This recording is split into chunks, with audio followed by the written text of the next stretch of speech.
So for this book, we have Ashes in the Snow by Ruta Sepetys. So this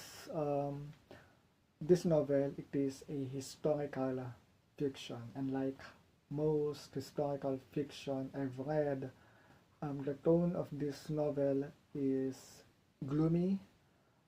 It is sad, and it is tragic. So that's what you're going to expect if you're going to pick this book. So we follow the characters of Lina,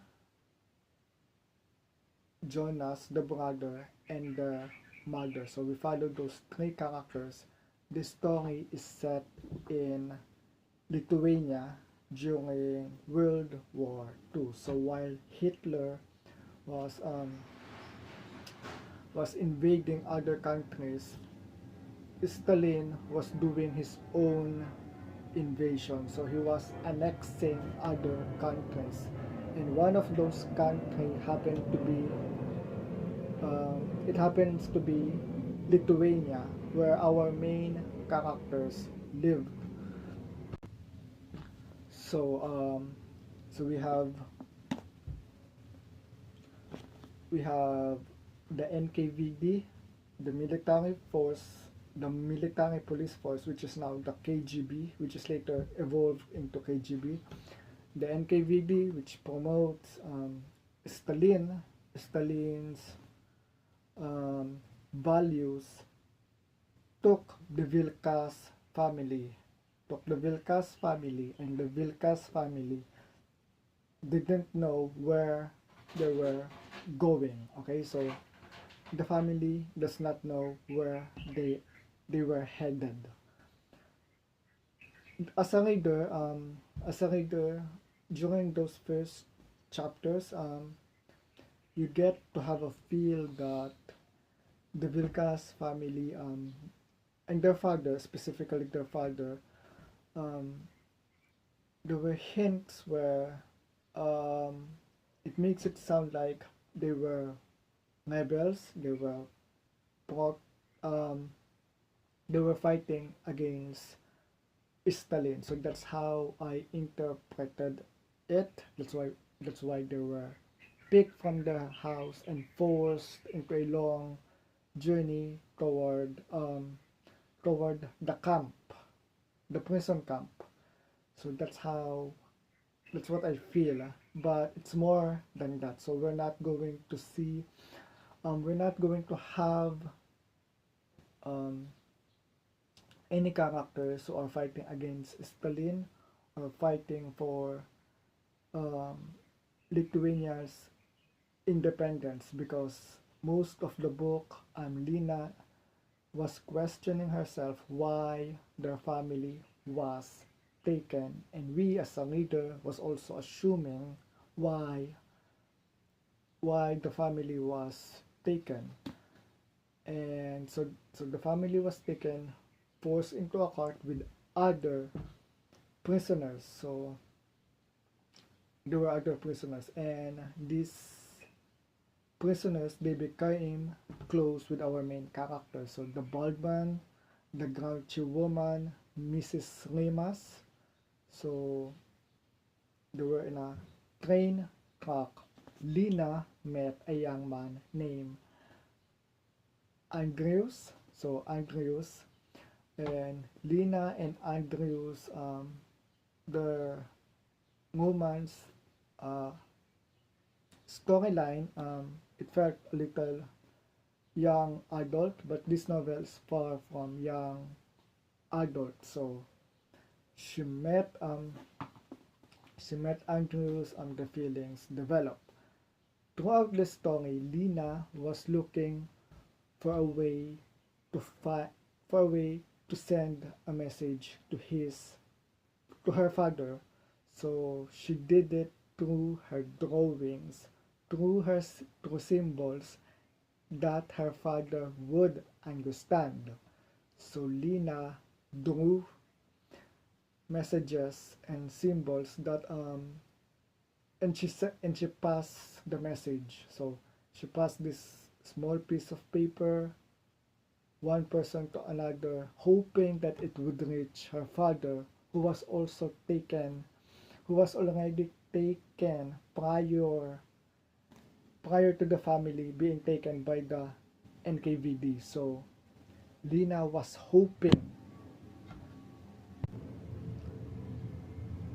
So Lina was hoping for her father to receive the message. I guess this is one of my criticism. So there wasn't any closure, any the ending. It felt anticlimactic. So the messages, Lina spent so much time drawing, uh, sending out messages um, to her father, hoping that it would reach him. But at the end, I will not spoil anything, but there wasn't any conclusion in that. So the father, I'm not going to reveal anything. The father did not receive any of those letters, of those drawings. So we spent most of the book with Lina talking about her father, sending with the mission of sending a message to her father where they were, but we did not get that conclusion. But at the same time, Ruta Sepetys, in her one of the author's notes, she mentioned that a lot of families were not reunited. So I guess that's what Ruta Sepetys was going for. Okay, because again, the family was taken, and when they were taken, they were optimistic that they were going to be reunited. The condition of the prison camp was going to be better. There was going to be a trial of some sort while they were taken. So, but none of that happened. Okay, so we have this innocent family taken to prison camp and forced to do work for the Soviets.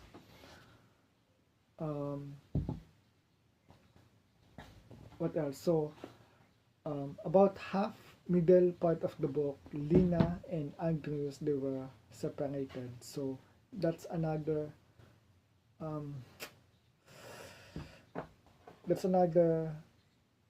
storyline without a closure. There was a short closure about what happened to them at the end, but again, it feels anticlimactic and insufficient. So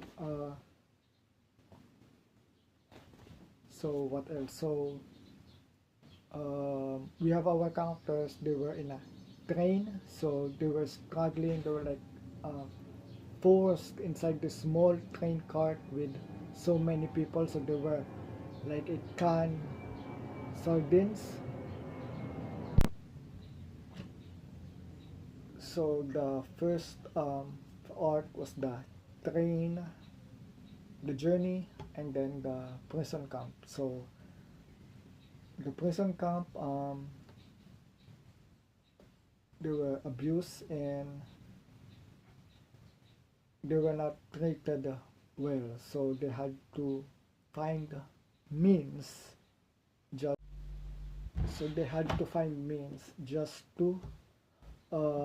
just to survive. So and then they arrived to the camp. Once they arrived to the camp, they were transferred again. So again, this is a tragedy. It relates.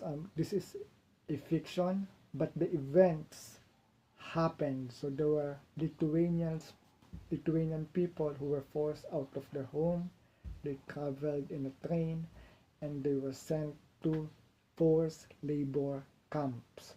So this is part of another part of the history that was not that wasn't talk much about, because when we think about World War II, we always associate it with Germany and the Nazis and Hitler. So we don't talk much about Stalin, what Stalin was doing during the time that Hitler was colonizing other countries. Um, what else? Oh, so it was also written at the back of the book. So Lina secretly passes along clues in the form of drawings, hoping they will reach his prison camp. So that is the hook of the story, and it gets me excited because of that, but we don't get that conclusion. Um, Again, there weren't exactly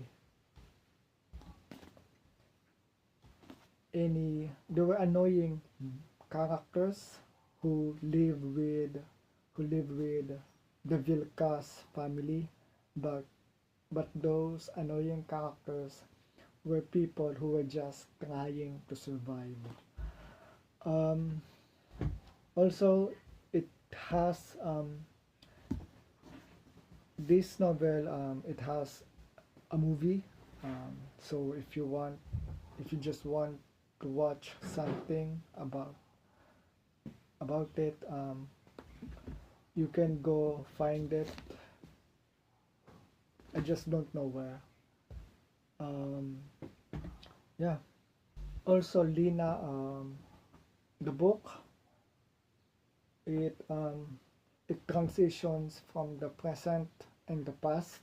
The past was Lina recollecting her time with her father, and for me it does not feel seamless at all. It's not smooth. So you were reading a scene, and then Lina will talk about the past, and the past will take several pages before the story continue.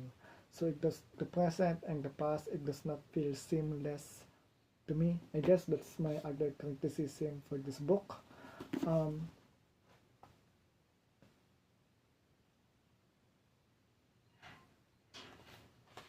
okay, so this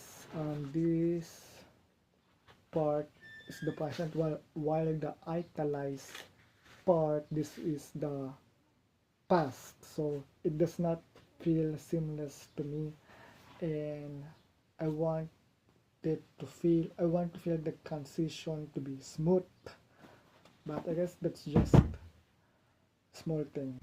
So if you like historical fiction, World War II, main character who is 15 years old, set in Lithuania and separated with her parent, then you may as well pick Ashes in the Snow, previously titled as Between Shades of Grey. So I don't know why they had to change the title, maybe because of the movie or because of the other book called 50 Shades of Grey. So I don't know.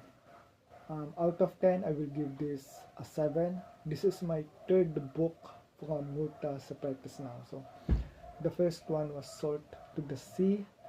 The second one, the I Must Betray You. Um, until next time.